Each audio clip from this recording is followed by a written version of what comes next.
Hello everybody, welcome back to HardReset.Info channel. In today's video I'll show you how to rename your notebook on KOBO Elipsa 2e.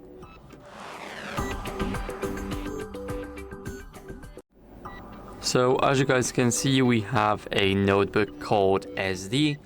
Now if we want to rename it, first let's go to my notebooks right here, click those three dots and now go to rename. Here, as you guys can see, we will be able to change it. So let's change this to subscribe.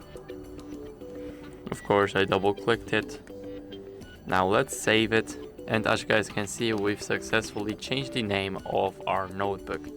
So that's basically it. I hope this video helped you. And if it did, then leave a like, sub, and a comment. Then I'll see you in the next one.